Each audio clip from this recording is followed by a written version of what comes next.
नमस्कार दोस्तों। आप सभी जानते हैं कि हमारी हिंदी में बहुत अनोखे एक से बढ़कर एक कवि हुए हैं और ऐसे कवि थे जिनकी रचनाएं, जिनकी कविताएं कालजयी थीं, जो समयातीत हैं। जब भी कभी हम उन कविताओं को पढ़ते हैं तो हम एक अलग ही दुनिया में पहुंच जाते हैं।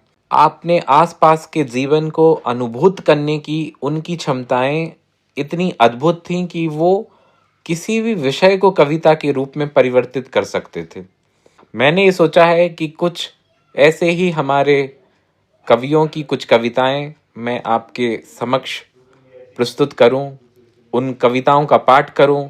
इससे न केवल हमारी हिंदी की सेवा होगी, माँ हिंदी हमारी समृद्ध होगी, बल्कि उन महान कवियों की उन रचनाओं के प्रति हम अपनी कृतज्ञता भी व्यक्त करेंगे और हम ये भी समझ सकेंगे कि कितने अनोखे लोग, कितने अद्भुत लोग इस पृथ्वी को समृद्ध बना के, हमारे इस देश को समृद्ध बना के चले गए हैं।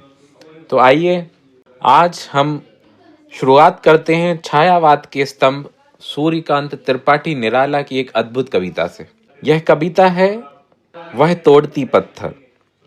इसकी पृष्ठभूमि यह थी कि निराला कहीं पर खड़े हुए थे और उन्होंने देखा कि एक महिला काम कर रही है और पत्थरों को तोड़ रही है, और उन्होंने इस दृश्य को कविता के रूप में प्रस्तुत किया और ये हिंदी की अद्भुत कविताओं में से एक है।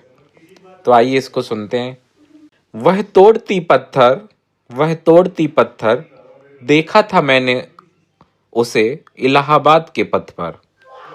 वह तोड़ती पत्थर, कोई ना छायादार पेड़, वह जिसके तले बैठी हुई स्वीकार।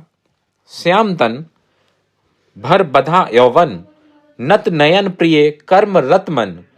गुरु हथौड़ा हाथ, करती बार बार प्रहार। सामने तरुमालिका अट्टालिका प्रकार। वह तोड़ती पत्थर, वह तोड़ती पत्थर। चढ़ रही थी धूप, गर्मियों के दिन, दिवा का तमतमाता रूप। रूठी उठी झुलसाती हुई लू, रुई ज्यों जलती हुई भू। गर्द चिनगी छा गई, प्राया हुई दोपहर। वह तोड़ती पत्थर, वह तोड़ती पत्थर। देखते देखा मैं मुझे तो एक बार, उस भवन की ओर देखा छिन्न तार। देख कर कोई नहीं, देखा मुझे उस दृष्टि से, जो मार खा रोई नहीं। सजा सहज सितार, सुनी मैंने नहीं जो थी सुनी झंकार। एक क्षण बाद वह कांपी सुघर, ढुलक माथे से गिरे सीकर।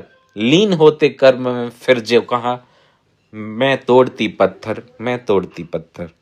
इस कविता में अगर आप देखें तो कितनी अद्भुत एक कविता है कि वो पत्थर तोड़ती हुई एक महिला, और जिसके पास कोई भी छायादार पेड़ नहीं था, वो बैठी हुई श्याम तन युवा स्त्री और अपने हाथों में हथौड़ा लेके, गुरु हथौड़ा हाथ, बार बार पत्थरों पर प्रहार करती जा रही थी। और धूप का दिन था, गर्मियों के दिन थे, धूप चढ़ी हुई थी, सूर्य सिर पे चमक रहा था, लू चल रही थी झुलसाती हुई, और फिर भी वो लगातार अपने जो पत्थर था, हथौड़ा उसके हाथ में था, वो प्रहार करती जा रही थी। और निराला कहते हैं कि उसने एक बार मुझे देखा और उस दृष्टि से देखा कि जैसे मुझे देखा ही नहीं, और फिर उसके माथे से पसीने की बूंद गिरी और शायद मुझसे कह रही थी कि मैं तोड़ती पत्थर, मैं तोड़ती पत्थर।